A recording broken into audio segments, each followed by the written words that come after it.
Dans cette vidéo, on va voir comment créer des transitions professionnelles avec les plugins de base de DaVinci. Donc on va voir qu'il y a pas mal de choses intéressantes. J'ai fait quelques tests. Donc déjà là, on voit les deux photos de ville comme ça.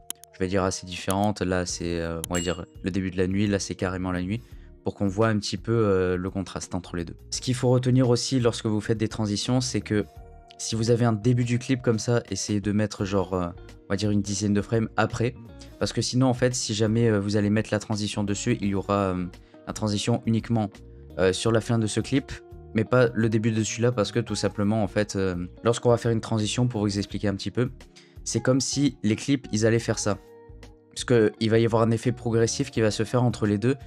C'est un peu comme si, voilà, il commençait de manière progressive comme ça, et celui-là est dégraissé pendant que lui, il progressait, en gros guillemets. Mais il doit être entre guillemets superposé.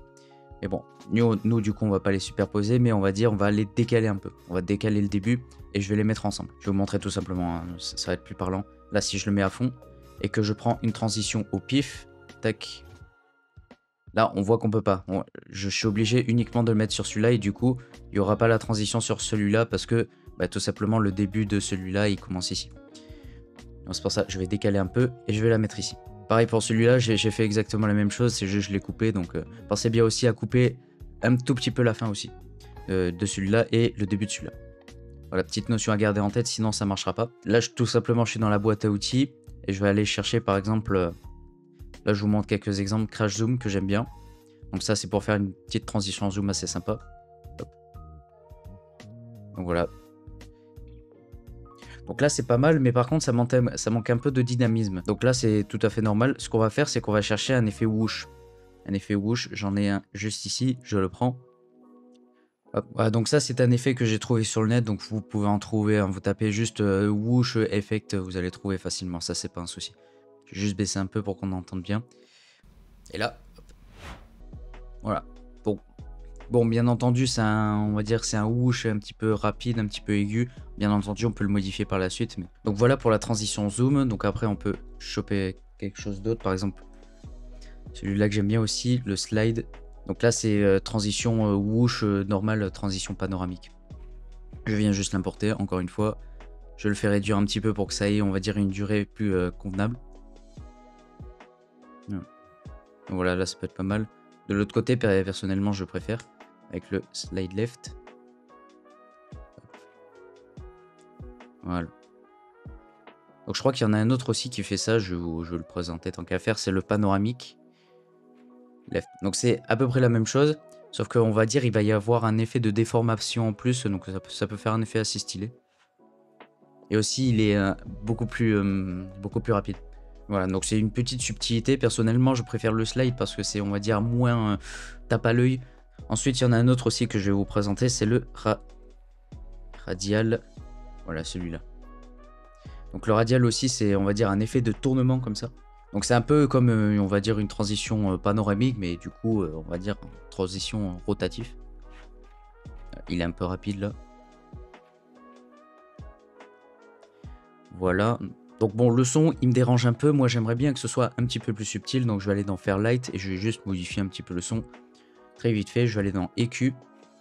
Je vais cocher la bande 6. Et ensuite, hop. Je viens uniquement garder les basses fréquences. Ça, je le laisse un peu et je fais monter cette partie-là. Voilà, là, je pense qu'on va avoir quelque chose de pas mal. Je reviens dans la partie montage. Peut-être un peu trop subtil. Donc ça, en vrai, pour faire des transitions un petit peu subtiles, un petit peu... Voilà, vous pouvez utiliser ça. Donc, tout simplement, éliminer les hautes fréquences, garder uniquement les basses fréquences. Et là, après, si je fais lecture... Voilà, on voit que c'est quand même un peu mieux. Bien entendu, on peut modifier après par la suite, mettre de la reverb, ce genre de choses. Enfin bon, là c'est vraiment un tuto sur les transitions pures. C'est pas vraiment, je veux pas rentrer dans les détails non plus. Voilà, donc bien entendu, après il y en a d'autres, hein, boîte à outils. Vous allez chercher. Dans tous les cas, il y a pas mal de transitions. Vous avez les trucs à la Movie Maker ici, mais bon, personnellement, je vous recommande pas du tout de les utiliser. En revanche, il peut y en avoir un que je peux peut-être vous conseiller d'utiliser, c'est le pousser.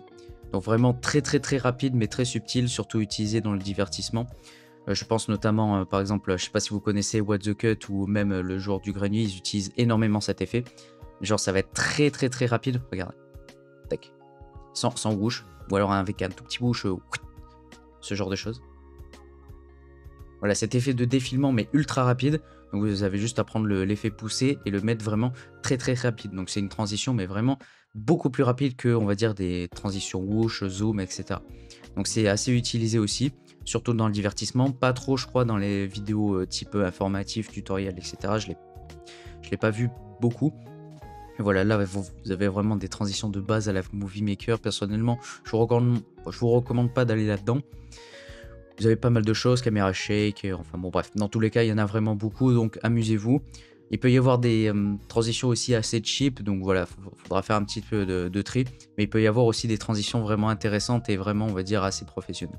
Donc voilà, si jamais ça vous intéresse, j'ai créé une formation gratuite où je vous montre un petit peu comment monter une vidéo de A à Z, toutes les techniques à aborder, on va voir toutes les stratégies, tout ce qu'il va falloir mettre aussi dans une vidéo pour la rendre dynamique et professionnelle. Là, ce qu'on va voir aussi, c'est comment gagner du temps sur le logiciel. On va voir qu'on va pouvoir gagner plusieurs heures de montage. Donc, si jamais ça vous intéresse, c'est le premier lien en description. Donc voilà, c'est tout pour la vidéo sur la transition. Donc, petite vidéo courte, je sais, mais bon, voilà, c'est vraiment pour vous présenter quelque chose qui me tient à cœur. C'est Personnellement, j'aime beaucoup utiliser les transitions dans mes vidéos. Donc voilà, petite vidéo, mais j'espère qu'elle vous aura quand même plu. Donc si jamais vous me découvrez, n'hésitez pas à vous abonner. C'est juste le petit bouton rouge en dessous. Activez la cloche aussi pour être notifié lorsque je sors une nouvelle vidéo. Et sur ce, on se retrouve demain pour une prochaine vidéo. Je vous dis à demain.